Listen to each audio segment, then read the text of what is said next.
chào mọi người. Alors dans cette vidéo, j'aimerais partager avec vous ma vision de pourquoi est-ce qu'un Vietnamien ne répond pas aux questions ou peut-être pourquoi est-ce qu'il répond à côté de la plaque. Alors je vous assure que entre amis, c'est quand même plus cool, plus facile.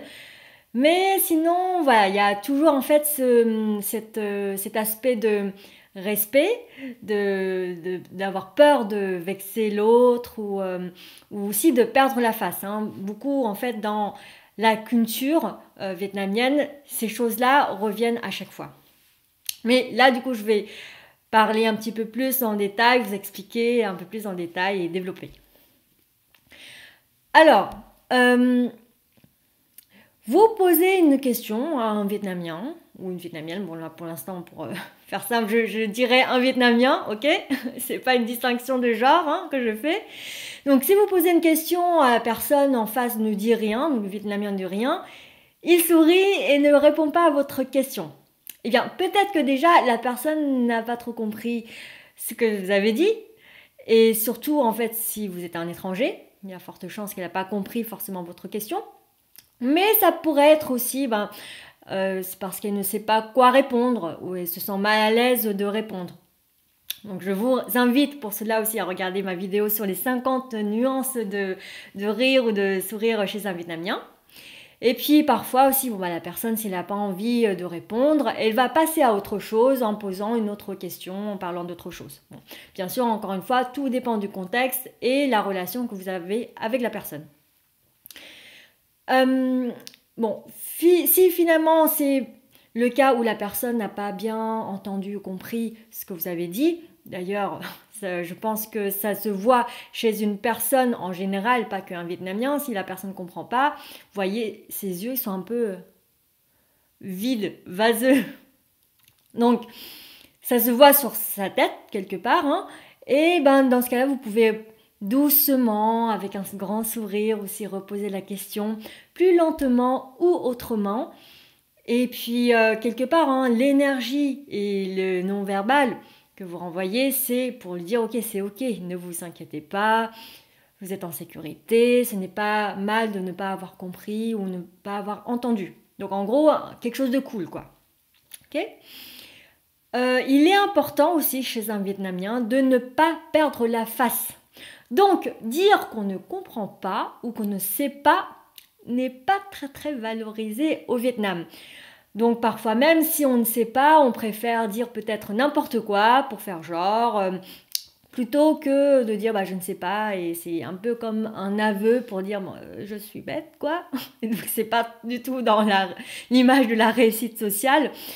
Et donc voilà, c'est la cata pour son image. Et puisque le savoir fait partie justement de l'image de la réussite. Et à mon sens, ne pas comprendre chez un Vietnamien pourrait rendre sa tête un petit peu brouillée, vide. Bon, bref, il y a une sorte de blocage là-dedans. Vous voyez, l'image que j'ai en tête, c'est un peu cette espèce de créature là dans l'âge de glace, ceux qui l'ont vu, c'est qu'en fait, il voit un danger, il dit « Ah, le genre, et là, ils font le mort. C'est un peu une sorte de métaphore comme ça qui pourrait se passer dans la tête d'un Vietnamien. Je comprends pas. Je sais pas. Mais ils ne disent pas ça. Hein. C'est juste qu'ils restent comme ça et il y a un long silence. Bon, bref, alors je fais une parenthèse un petit peu. Je me marre un peu. Hein. Bon, en tout cas, il ne sait plus quoi faire, il ne comprend plus, il ne sait pas comment réagir, donc il pourrait meubler, bégayer, en fonction de l'image qu'il a envie de garder et de montrer, il pourra en fait faire genre. Donc il ne va pas oser dire qu'il ne comprend pas, ni trop poser de questions. Pourquoi ? Parce que ce n'est pas dans ses habitudes de poser des questions. Alors je vous invite à regarder mes vidéos sur le système des études au Vietnam et cela pourrait peut-être aussi vous éclairer parce que déjà en fait à l'école, un prof quand il pose une question, c'est normal que quelque part il n'y a personne en face qui répond. Okay, et puis à l'école au Vietnam, on a plutôt l'habitude d'être passif. Hein.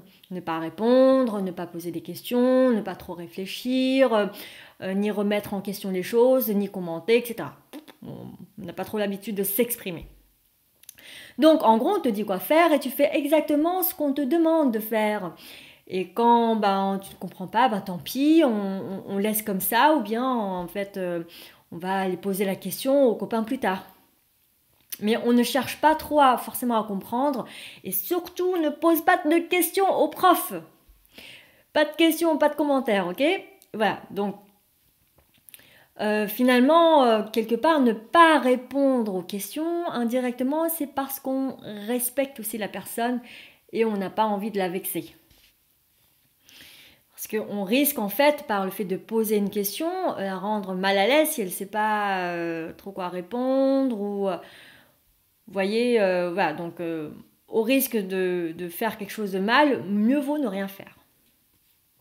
Quand c'est du coup le cadre d'une formation devant un groupe de personnes, vous pouvez donc finalement poser des questions, ça arrive, hein, pour interagir avec le groupe. Eh bien, si personne ne lève la main, c'est normal, ok? Donc, gardez dans ce cas-là votre sourire, car il n'y a rien de grave. Considérez cela comme un grand respect chez les Vietnamiens.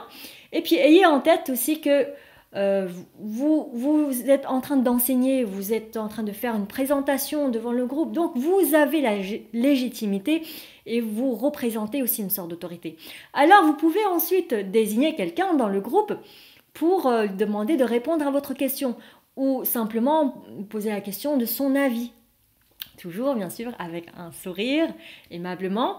Bon, si la personne ne dit rien pendant un moment et semble être un petit peu perdue ou gênée, vous pouvez passer à une autre personne.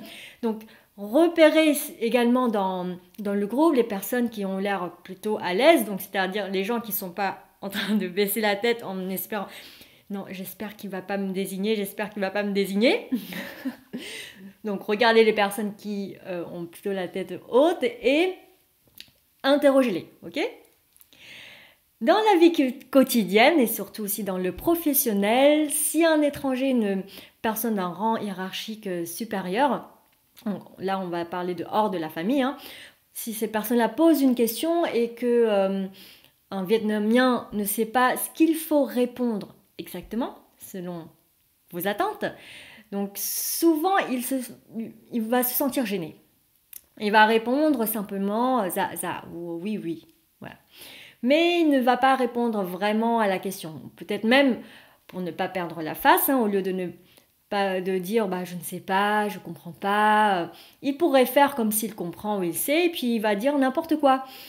Donc surtout ne forcez pas, ça sert à rien. Donc la réponse du coup quand il dit n'importe quoi ou une meuble, la réponse semble être bizarre, donc vous allez peut-être aller plus loin, vous poser la question, vous êtes sûr? Et là, elle va vous répondre, oui, oui. Bon, dans ce cas-là, n'insistez pas, puisque quand c'est non, un Vietnamien ne va pas vous dire non quand c'est pas faisable, il va pas forcément le dire clairement, on va toujours espérer en fait finalement que on va pouvoir s'arranger. Vous voyez, c'est pas de toute façon dans ses habitudes, hein, de dire clairement oui, non, pas faisable, etc. Et donc le fait de dire oui, oui, pour lui, ça ne l'engage à rien. Pour un Français, oui, c'est oui. Il y a une sorte d'engagement. Chez le Vietnamien, il n'y a pas ça, ok? Donc nous, ce qu'on fait entre Vietnamiens, c'est qu'on lit entre les lignes, on va lire le non-verbal.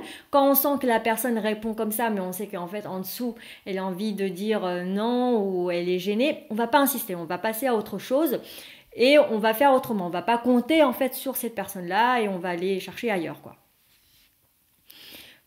Donc je vous invite également de regarder ma vidéo pourquoi les Vietnamiens disent oui. Et après, quand c'est dans la famille, genre les parents qui posent la question à l'enfant, dans une famille traditionnelle en général, ne pas savoir répondre produit un grand stress, puisque il ne va pas oser poser des questions, puisque c'est considéré comme insolent, impoli. C'est comme si on défiait ses propres parents. Hein. Tu me poses une question, je te repose une autre question pour comprendre. Et puis Même, je pense que le fait de poser des questions n'existe même pas dans l'esprit de la personne d'un Vietnamien. Moi, j'ai appris à vraiment à poser des questions quand je suis arrivée en France. Et donc, c'est une notion étrangère face aux parents, le fait de leur poser des questions, de faire préciser des choses. Et bon, les parents, ils attendent une réponse. Alors, ne pas répondre, c'est insolent aussi. Et répondre mal aussi par rapport aux attentes des parents, ce n'est pas bon non plus. Donc, dans tous les cas, les parents risquent de ne pas être contents de la réponse. Donc, dans ce cas-là, s'ils ne sont pas contents, ça sera des violences verbales, des claques, des coups. Ça paraît horrible, mais c'est la réalité dans certaines familles, et surtout les familles traditionnelles dans l'ancien temps. Et puis, bon, c'est comme ça hein, que les parents ont été éduqués à leur tour, en fait. Et au Vietnam, on a un proverbe, quand on aime, on donne des coups. C'est « yêu cho roi cho vọt ». Je pense que l'équivalent en français, c'est « qui aime bien châtie bien ». Et pour compléter le « yêu cho roi cho vọt », quand on aime, on donne des coups, c'est aussi « ghét cho ngọt cho bùi ». Genre, je te déteste, et ben dans ce cas-là, je vais te chouchouter, je vais te donner de bonnes choses, des choses sucrées. Et bon, je ferai aussi une autre vidéo hein, qui parle plus en détail de la relation parent-enfant au Vietnam. En tout cas, vous avez compris que c'est assez compliqué pour un Vietnamien et même dans la relation parentale.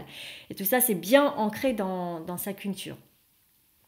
Mais vous savez, en fait, les Vietnamiens, ils adorent partager et raconter leur histoire, voire même aussi poser des questions hein, en relation aussi avec leurs problèmes. Ils sont très curieux aussi.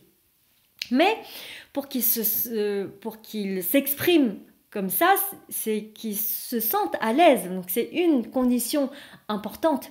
Ils doivent se sentir bien, en sécurité, à l'aise. Et surtout s'ils vous admirent et qu'ils sentent que vous êtes facile d'accès, là ils vont ouvrir parce qu'en fait ils attendent à ce que vous leur apportez des réponses, oui, les réponses à leurs problèmes. Enfin voilà. Donc ils vont parler, ils vont communiquer. Et moi aussi, hein, j'ai pu assister en fait à des groupes de réunions, de conférences avec des centaines de Vietnamiens. Et beaucoup en fait justement demandent à parler, à poser des questions, à répondre. Bon, c'est également lié avec l'ambiance, hein, lié aussi aux présentateurs, aux conférenciers, qui est plutôt cool et qui a su installer une ambiance favorable qui met à l'aise tout le monde. Par exemple, on pourrait dès le départ en fait faire des exercices interactifs, faire danser les gens, voilà, des jeux qui sont marrants, qui font rire.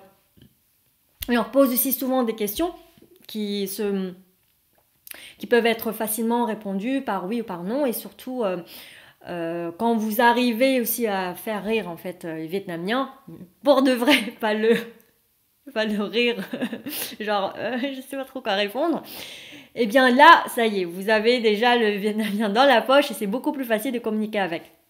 Donc, au Vietnam, par exemple, souvent, moi je vois les conférenciers qui posent des questions un petit peu marrantes, genre « Alors, ce que je viens de dire, est-ce que c'est juste ou très juste ?»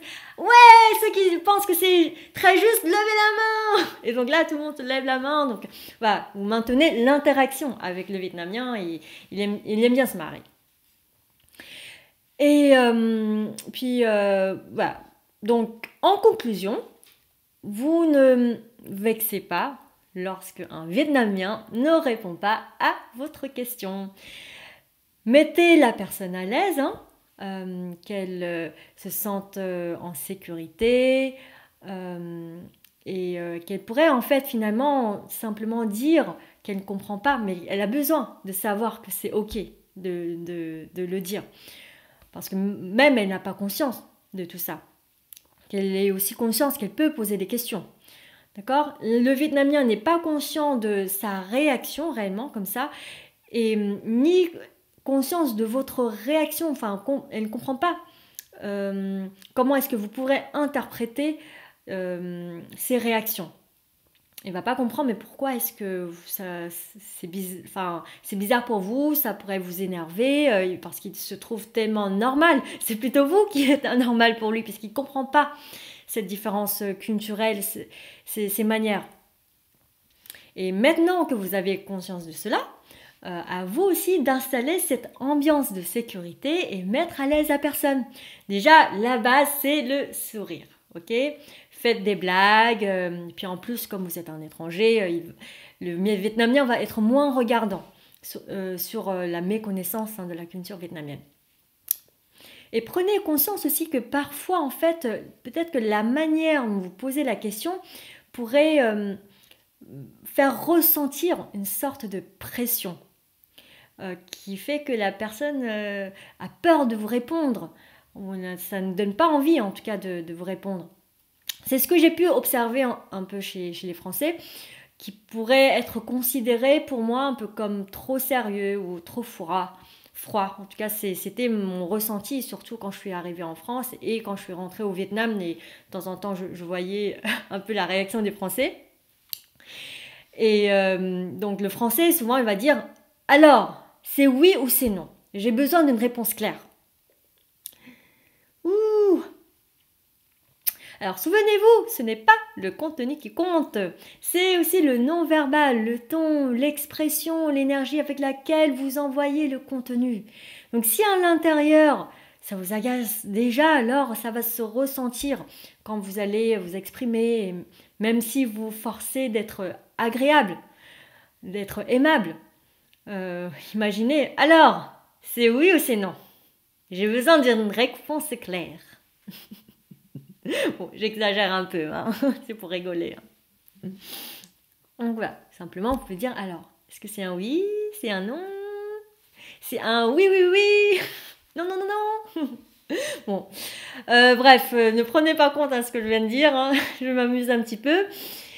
Bon voilà, en tout cas, je m'arrête ici. C'était mon point de vue qui n'est peut-être pas exhaustif, qui est juste dans ma vision et qui est certainement discutable aussi dans votre vision. Alors, s'il vous plaît, mettez votre point de vue, vos avis dans les commentaires. N'hésitez pas également à partager cette vidéo et liker ma chaîne. Partagez également ma chaîne aux Vietnamiens puisque je commence aussi à faire des vidéos en vietnamien pour expliquer la culture française et aussi aider les Vietnamiens à parler la langue française. Voilà. Je vous remercie beaucoup pour votre soutien jusqu'à maintenant et je vous dis à bientôt. Ciao, ciao, bisous.